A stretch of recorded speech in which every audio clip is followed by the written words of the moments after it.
Good evening, everyone. I'm Janet Steinmeier. I'm Lesley's president, and I'm delighted to welcome you to the opening event for this year's Thought Leadership Series. Before I introduce our speaker, Commissioner D'Arcangelo, I'd like to issue a warm welcome to Carla Kath, his communications director, to Erin Foley and Elizabeth Keegan, our ASL interpreters, to Tariq Gibson, our captioner. You will see all of their work tonight. And I'd love to extend a warm welcome to two special guests in the audience. With us tonight is Lesley's former president, Rich Hansen. Rich, we're delighted to have you here. And we're also joined tonight by our Spring Thought Leadership Series speaker, Marcia Medali, who's the CEO of Riverside Community Care. She'll be with us on March 24th to talk about responding to the nation's mental health crisis. Building on our speaker program we launched last year, we've invited a diverse array of inspirational thinkers and creators and visionaries at the cutting edge of the human arts of education, counseling, and the arts to join us this year. It's our hope that these programs and the conversations they inspire will serve as a catalyst for a more just and connected world. We'll email all the attendees tonight the full calendar of speakers and hope you'll enjoy future programs with us. The next event will be on November 18th with Nick Lehane, who's an acclaimed New York-based theater maker and puppet artist, and he will present some of his work. Tonight's opening speaker, Commissioner David D'Arcangelo, is so ideally suited to kick off the Thought Leadership Series. And David, I am so happy to see you here tonight. This is not David's first visit to Lesley, though. Commissioner D'Arcangelo has been involved with our Threshold program, serving as a member of the Threshold Advisory Council, and speaking at the Threshold graduation in 2017. For any of you who are not familiar with our Threshold program, it's a 2-year residential program we started 40 years ago to prepare students with diverse learning differences for independent living and working. In fact, my own connection to Lesley was as the parent of a Threshold student. And I have to tell you, it was a life-changing experience for my son and ultimately for me. Creating an inclusive community, one that welcomes and serves students of all types of backgrounds and experiences, is one of our highest priorities at Lesley. That's why we're so pleased to have Commissioner D'Arcangelo here to talk about the importance of inclusion in employment for people with disabilities. This is a topic he knows firsthand, having been legally blind from a young age and as a parent of a daughter on the autism spectrum. He's built successful careers in the public and private sectors, and an important focus of his current work is exploring the various ways in which having a disability helps make job candidates uniquely qualified for employment. His crucial effort to educate policymakers and employers is changing the landscape for employment here in Massachusetts and beyond. With a $34 million annual budget, the Massachusetts Commission for the Blind provides access to employment opportunities and social rehabilitation with the goal of increasing independence and self-determination for people who are visually impaired or blind. Before taking the helm of the commission in 2018, David was director of the Massachusetts Office on Disability for 3.5 years and was a former chair of the Commission for the Blind Rehabilitation Council. He has made and implemented policy at the municipal level, serving 3 terms as a Malden City Councilor at large, at the state level, working for the administrations of 4 governors. In 2014, he was the Republican nominee for Secretary of State, becoming one of the first individuals who identified with a disability to be on a statewide ballot in the Commonwealth. And he has served as an election officer for the city of Boston. He now has a voice in shaping federal policy for people with disabilities. In 2020, David was appointed to serve on the National Council on Disability, an independent agency that advises the President of the United States and Congress on disability policies, programs, and practices. David is a graduate of Suffolk University, where he has been an adjunct faculty member in the Communications and Journalism Department. I am so pleased to welcome Commissioner D'Arcangelo back to Lesley, and I am excited to learn what ideas his talk and conversations will spark in the Lesley community. David, the Zoom floor is all yours. President Steinmeier, thank you so much for your leadership and for the opportunity to be with you and the Lesley community tonight. I appreciate it. Thank you. To everybody who joined us, thank you so much. It's great to be with you. I truly appreciate that introduction. It was a little too much to maybe. I try to be humble. So I think we're going to go right to the slides here. I wanted to start with a way to approach this topic of why employment matters for people with disabilities.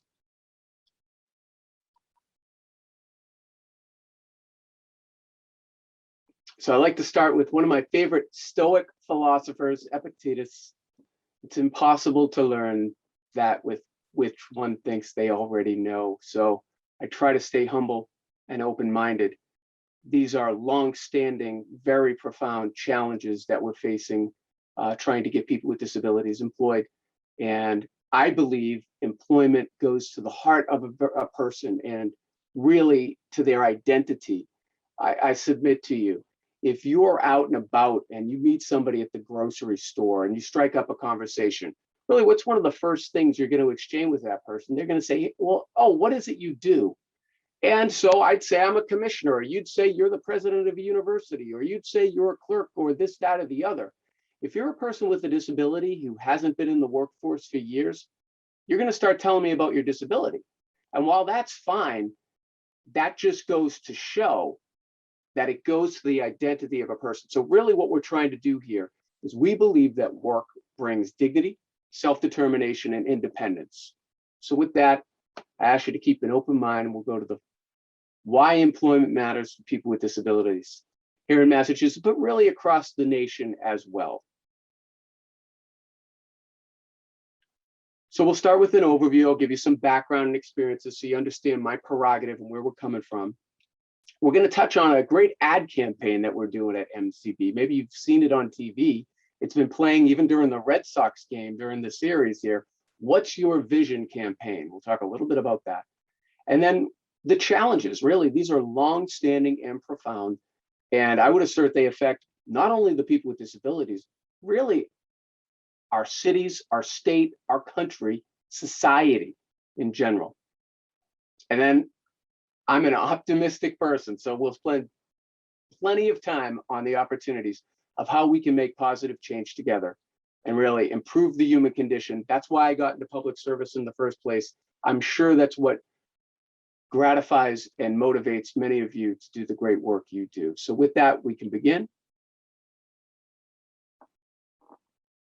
So a little bit of an overview about the Massachusetts Commission for the Blind. Massachusetts Commission for the Blind is one of the oldest and most established human service agencies in the nation. We were established in 1906. One of the first commissioners was Helen Keller. So I have big shoes to fill, serving our nearly 25,000 consumers that are just in about every city and town, all 351 cities and towns in Massachusetts. And as Janet said, as the president said, really our goal is to improve the lives of people with disabilities and people with blindness specifically by promoting independence and self-determination. We believe that work brings dignity, and so we are one of the 2 vocational rehabilitation agencies in the state, along with our sister agency, MRC. We'll get into that in a little more detail in a few slides. But we achieve our success by partnering with academia. So Lesley and other organizations, nonprofit organizations like the Perkins School for the Blind, the Carroll Center for the Blind, MABV, which is the Massachusetts Association for the Blind and Visually Impaired, and many other nonprofit and community organizations that together form the blindness community and part of the larger disability community in Massachusetts. One of the focuses at MCB, although we have several missions, the main mission is to promote independence and self-determination across people of all ages and all strata. One of the things we're talking about tonight, though, one of our main missions at MCB is vocational rehabilitation. So as I indicated, MCB is one of the 2 vocational rehabilitation agencies in the Commonwealth. We get money from the federal government through the Rehabilitation Services Administration, which is a sub-recipient from the U.S. Department of Education. So U.S. Department of Education, RSA, pushes out money on a formula basis to all 50 states. Out of the 50 states, about 25 of them run it like we do here in Massachusetts, where we have a general agency, that would be our MRC. They cover all of the prevalence types of disabilities, where we focus in specifically on the blind and deafblind. So about 25 states operate that way like we do. And so VR services covers people from the age of 14 all the way to 22, and really even some after that. But it's pretty much junior high and high school age students. And that's where we begin when we can. But what do we know? We know that most people who are blind age into their blindness.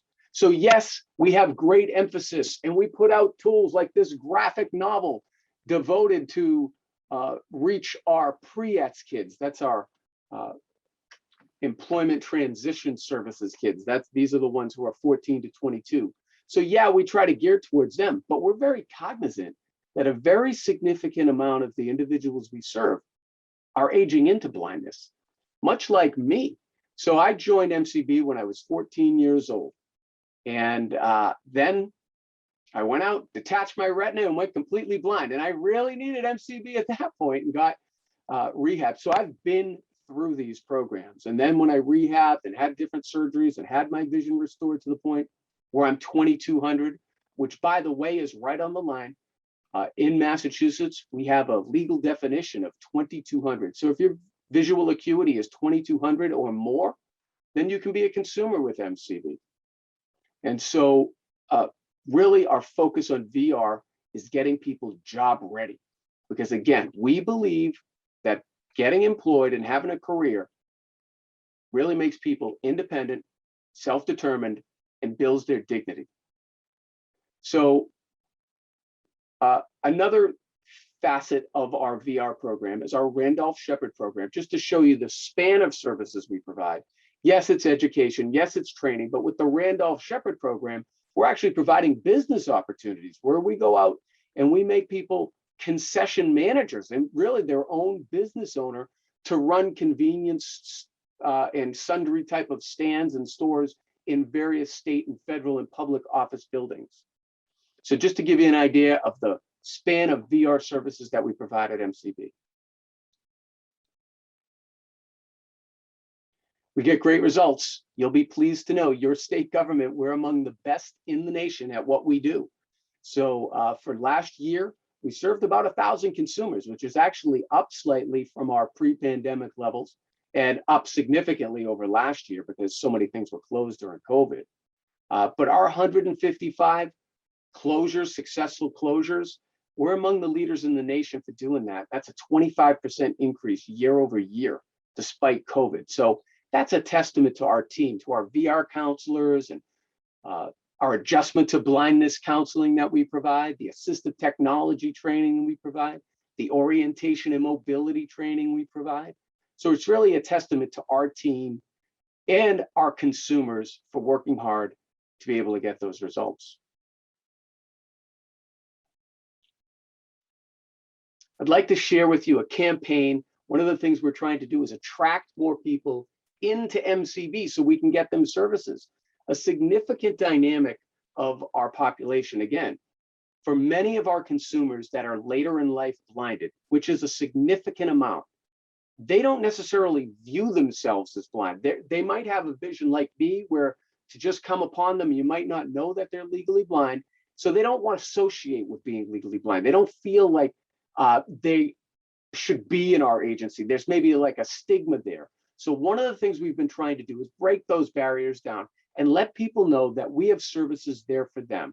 So I'd like to share this 30-second ad with you that maybe you've seen. We've shown it during Red Sox games, and it's been on during October, which is National Disability Employment Awareness Month.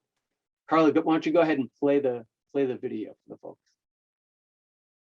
The following PSA features various Massachusetts Commission for the Blind, or MCB, stakeholders sharing their vision for the future. It shows these individuals both talking to the camera and sitting or walking outdoors. The participants include Richard Phipps, a financial and real estate advisor, Yaweline Sanchez, an aspiring journalist, Charlie Richards, a student, as well as Charlie's mother, Laura Richards, Colleen Moran, Director of Workforce Programs at Spalding Rehabilitation Network, Lori Kremen, an educator with Brockton Public Schools, and Dr. Nicole Ross, an optometrist with the New England College of Optometry. The PSA ends with a graphic slate showing the MCB logo and contact information.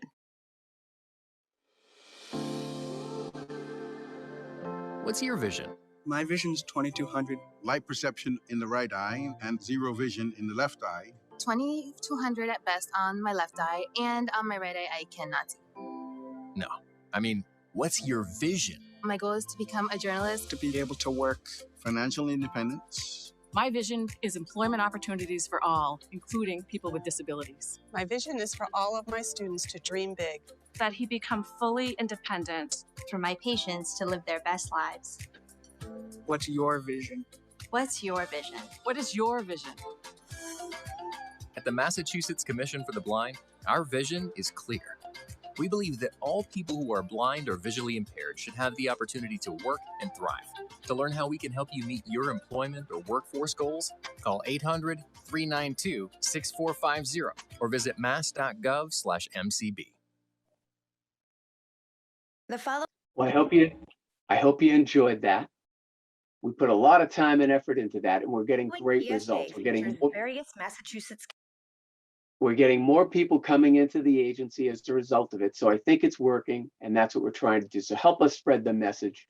You can find out more at our website, mass.gov/MCB. Carly, you can go to the next slide. All right, so unfortunately, we're going to talk about some challenges here. I'm a positive person, but I like to use challenges as opportunities. But I know you all came to talk about why employment matters. So let's get right into it, Carla. So let's give you a little bit of an understanding here of the preeminent federal civil rights law in America is the ADA, the Americans with Disabilities Act. No, the ADA, not the American Dentistry Association, which if you do a Google search, that's what comes up most, unfortunately. Talking about the ADA. The ADA and its three-pronged definition, which defines people as disabilities as having a physical or mental impairment that substantially limits one or more major life activities, having a record of the impairment, or being regarded as having the impairment. There's no exhaustive list of disabilities. And this definition is applied so that, depending upon the data set that you look at, somewhere between 12 and 20% of the population are people with disabilities. And so what we're interested in talking about tonight is working age people with disabilities. So just keep that in your mind. As you look at the data here, it indicates somewhere between 40 and 56. The new census just came out. It might be up to actually 58 million people in America are people with disabilities. These are people that have real power, though. You don't traditionally think that with people with disabilities, but we're talking about $500 billion worth of spending power. It's a very substantial group here. In Massachusetts, we have about 785,000, somewhere around 12, or maybe again with the latest census, it might be up as much as 14% of people with disabilities in Massachusetts. And as I indicated, if you're over 65, there's a good chance that you're going to be a person with a disability at some point. Those numbers go up as you go to 80. Instead of a third, that gets closer to a half. So at some point in time, a very significant amount of us will be aging into disability. It's one of those groups that you may not want to belong to, but you never know what life is going to bring. So one of the things we're trying to do is get people to prepare for that and to overcome whatever challenges that the disability presents. Let's get into this now. I know this is an educational environment, so Many of you educators out there will probably love this slide that has a lot going on. Let's explain it. So let's start with that ADA definition of disability right up at the top, okay? That's the broadest form of disability, the broadest measurement of disability, if you will. Now that's going to include many people that you probably wouldn't, if you met them in the grocery store, you might not recognize or perceive them as a person with a disability. Maybe they have diabetes or cancer. Maybe they have a significant learning disability. All people with disabilities, capital D disabilities, are included in this ADA definition of disability, okay? So just think about that for one moment as we talk about the program level, which is the next level down, which is the level that we're primarily dealing with at MCB, at MRC, at many of the state agencies, where you quote unquote qualify by one virtue or another. You're legally blind. Well, let's talk about that a little bit. In Massachusetts, to be legally blind, you need to be certified legally blind by us. Well, how do we certify you legally blind? Well, we look to Mass General Law. Mass General Law indicates that if you're 2,200 or more, the eye care provider notifies us through a mandatory report of legal blindness. At that point, we register them and we can get the services flowing. And it's like that in many other agencies with other prevalence types as well. So that's the program level definition of disability. Again, this is also generally who we're talking about. This benefit level, which is the one at the bottom here, benefit level of disability, we know through surveys, particularly when the unemployment number comes out on the first Friday at noon every month, there is a disability abstract that comes out in that table A5, if you want to look at it, for those data or psychometrician, statistician people out there. We know through the surveys that a significant amount of this group have indicated that they do not want a job. Let's talk about that a little bit. Why don't they want a job? Well, the manner with which the federal government has set up the benefit programs is that once you get on significant public benefits, you have an 18-month trial work period.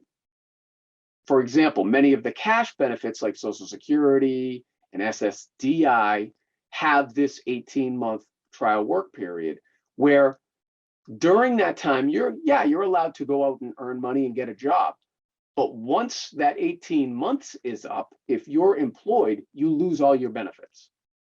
So if you've gone to great extent to get your health care, your housing, food, SNAP, WIC benefits, fuel assistance, cash payments, as we just talked about, and a myriad of other programs. I think there's something, we lost count. I think there's something like 54 different programs that people with disabilities who can automatically qualify them can get.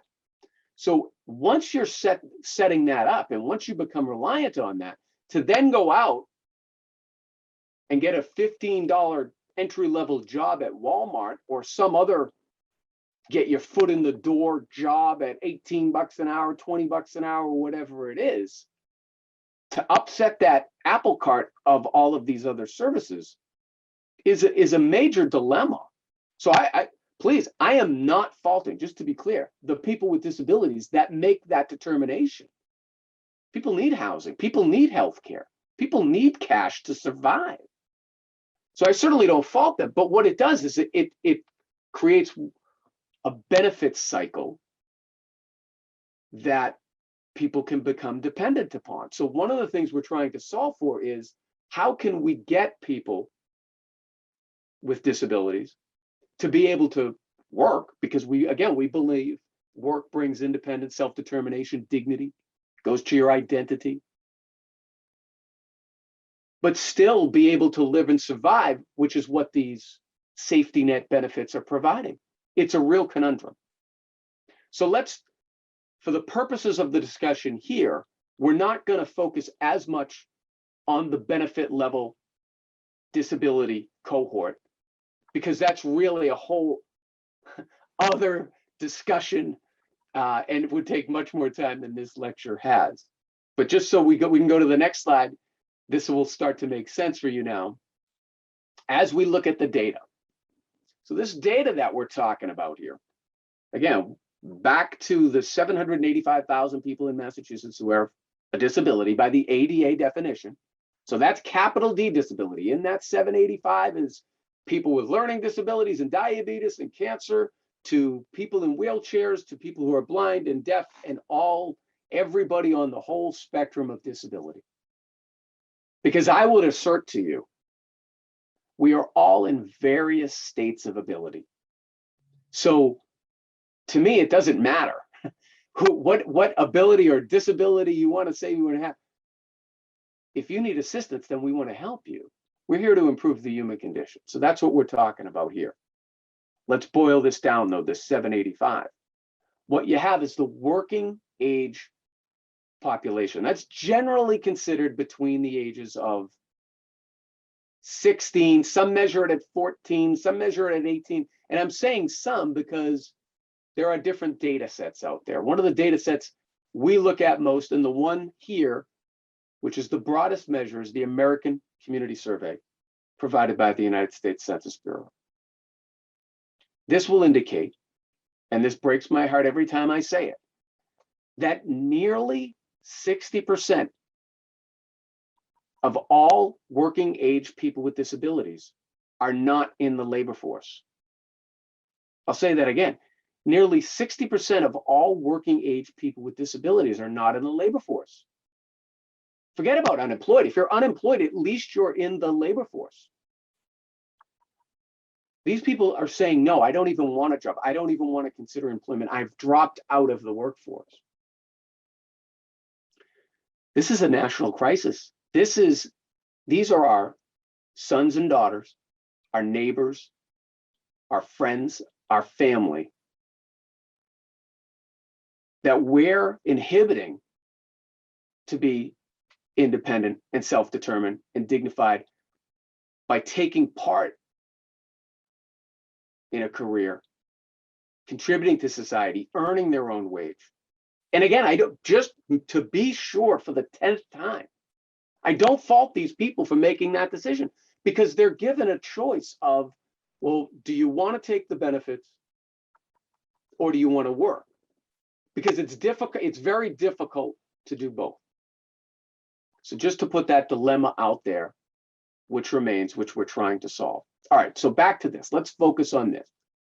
So one of the things we know is that when we can get people resolved to work, we can go to the next slide, Carla. When we get people resolved to want to work, we can solve for that. But that really is the second step. The first step is to get the people with disabilities resolved to want to be in the workforce. And that's a challenge. And we spend a great deal, our counselors and our staff and the campaigns we do, we spend a great deal of time and resources trying to do that, trying to get people resolved to want to work, to be in the workforce, because it's hard, it's challenging. It's challenging for anybody, let alone when you then have additional challenges on top that are in place due to your disability. So we have a two-step challenge here. I assert that you really can't solve for step number 2 until we start solving for step number 1. So I think we're starting to change the hearts and minds here of opinion leaders, policymakers, agenda setters to spend more time on step 1. Let's get people resolved. Let's restore the value of work, because we believe, and I think the data shows too, it's more than just belief. The data shows that it brings independence and self-determination, which combined improves dignity and the human condition. We can go to the next slide, Carl.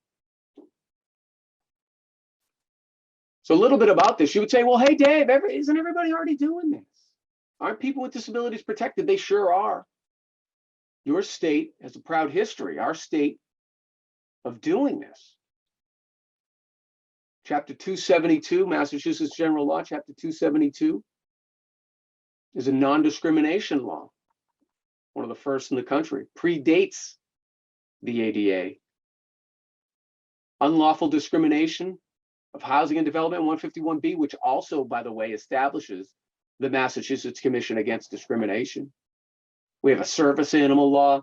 We have our own architectural access barriers regulations, 521 CMR, which are unique from all 50 states. We have our own code just for access regulations, which is a great thing.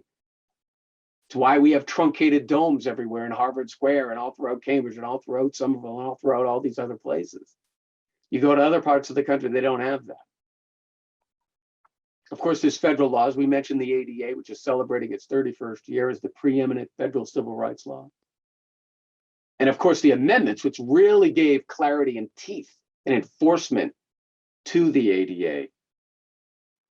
But there's the Rehab Act, which for years stood as really the thing in education that got people with disabilities to be treated the same, and fair housing as well. So despite all of these non-discrimination laws, Carly, you can go to the next slide.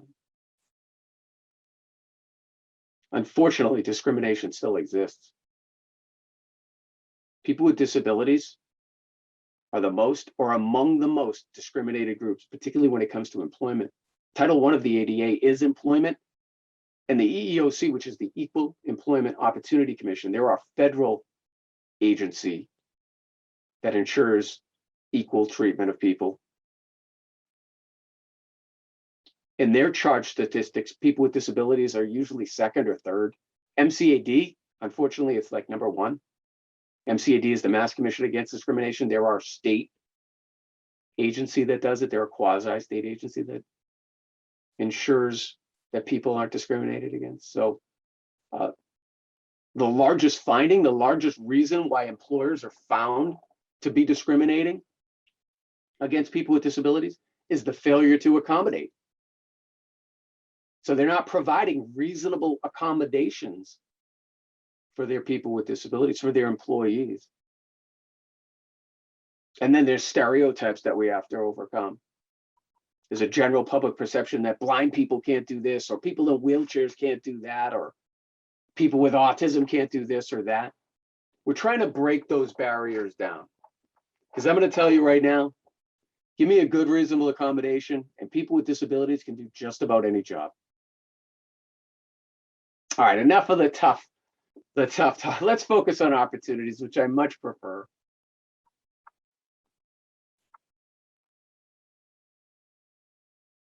So this is what your state government is doing. Many of these are funded by federal programs, but are supported by state dollars as well. So you'll see here that you've got at least 4 different secretariats. I think there's 22 agencies up there, and even more or 9 agencies and 22 different programs or something like that. These are all of the different programs to get people employed in the Commonwealth. Many of these, more than half of these, are specifically designed for people with disabilities. That's a good thing. It means we're trying, and it's back to the step 1, step 2. If we can get people resolved, we have the programs to work on. We can get people jobs. We can get people on the career path, but they've got to want to do it. They've got to want to be in the labor force. So many of the programs here, I'm sure some of you have interacted with, whether it's in education and connecting activities. You know, this isn't to mention, by the way, the great programs that we have like Threshold, like the ones at Perkins or the Carroll Center, and all the great other community and nonprofit and education providers we have out there. These are the ones that state government are providing. So there's quite a bit that we're doing, that we take action, that we fund.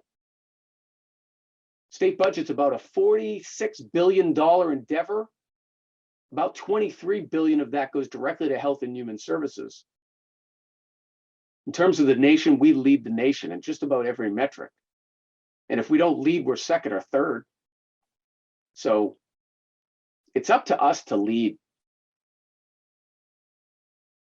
Carly, you can go to the next slide. I really like this slide because this is how you all can get involved. Obviously, if you're involved with education, you believe in improving the human condition. and you're gratified by helping people. Well, this is an easy way to remember it. The path to prosperity is paved by perseverance. Who here is in their job right out of high school? Raise their hand. Nobody's going to raise their hand. Why? Because everybody was mentored. Everybody had an internship and then went on interviews and then got their first job and then got a promotion. For people with disabilities, it's no different. Matter of fact, I would assert this is even more important, to be able to give them the opportunities, the foot in the door, the thing that they need to be able to make connections so that they can rise throughout this. Everybody here can be a mentor to a person with a disability. And I would imagine many of you can offer an internship or help somebody connect into an internship. If we have any hiring managers out there, or anybody who knows a hiring manager, you can get some interviews for people with disabilities. Of course, the goal is hiring people with disabilities. But if you have people with disabilities in your organization, we can promote them too. Unfortunately, one of the data points that I left off that I do in some other things is people with disabilities in management is one of the lowest metrics of any minority group, which, by the way, people with disabilities are the largest minority group. So, well, what are we doing at MCB? We're doing a number of things. I mentioned our graphic novel. We saw our ad. This is another program we're doing. We partnered with the folks at Work Without Limits over at UMass Medical School to do the Employer Challenge. We like to say, do one more thing. So we're engaging companies throughout the Commonwealth to try to do one more thing. Hey, can you mentor one more person? Can you have one more internship for a person with a disability? Can you get them one more interview? Can you do one more thing for people with disabilities than you did last year? Just one more thing. Now, if everybody in the Commonwealth, if all the businesses in the Commonwealth adopt that strategy, we'll have people with disabilities employed in no time. We have other strategies too that I've worked on nationally. This is the Work Matters report. You can go there, SEED. This is a combination of the Council of State Governments, National Conference of State Legislatures. They convened a task force, which I was pleased to take part in and help author this report. We looked at all 50 states and the territories. And really what we did is produce a document to inform policymakers. We offered 13 different policy options. We looked at over 200 programs across all 50 states that were working. So these are real life examples that work. Please go in, take a look, steal the program, copy the program. Let's get more people with disabilities into the workforce. And then once they're in the workforce, let's get them jobs. Let's get them on the path to independence and self-determination. I'd like to end on this quote from one of our first commissioners, Helen Keller. Alone we can do so little. Together we can do so much. I thank you for your time. I'm looking forward to an interactive dialogue here, both tonight and at any time you want to reach me. Please go to mass.gov/MCB. We are there to serve. We're your state government working for you. Let us know how we can be of value tonight and in the future. So I'm looking forward to some questions.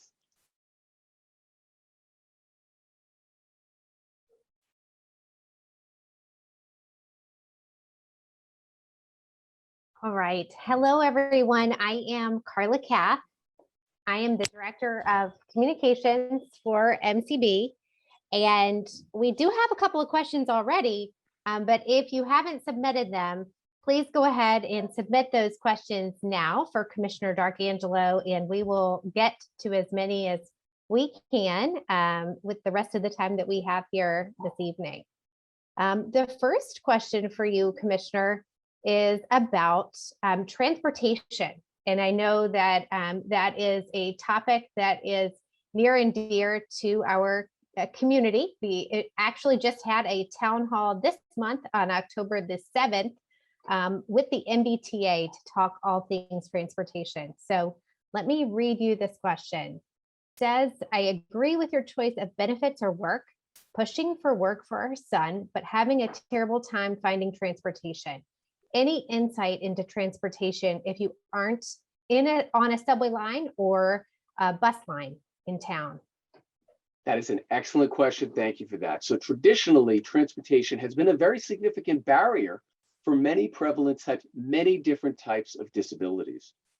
And obviously, COVID has been a very difficult thing. There's been a lot of suffering. You know, it's terrible. However, we have learned things through COVID.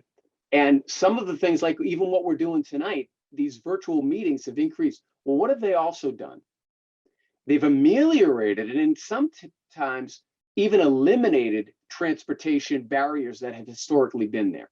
So this is a great opportunity for people with disabilities who normally would have to rely on travel to be able to get somewhere. Now, if it can be done electronically, you can do it over Zoom, you can do it over WebEx or over the phone or over the computer in some way. I think that's a huge long-term opportunity. We've seen growth in that area short-term at MCB with placements that we've made. It may not work for every job and it may not work for every person with a disability, but in many cases, it's helped ameliorate. So particularly though, to your scenario, what I would say is if you are at the program level and you can work with a state agency, make sure you take advantage of those programs and services. Because MCB, for example, we might even provide a driver to be able to get somebody to and from work, or a transportation option. MRC, our sister agency, also explores things like that.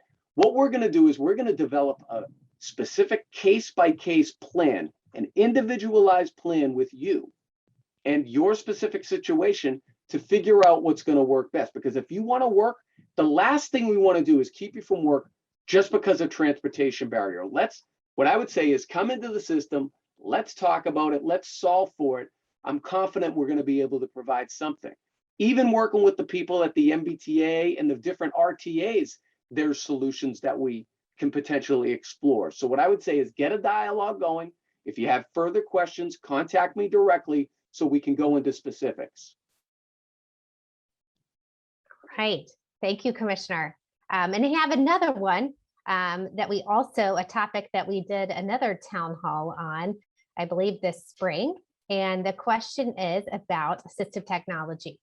So it says, if an employer wants to hire someone with a disability, how can they get adaptive equipment? Sure, that's a great question. So,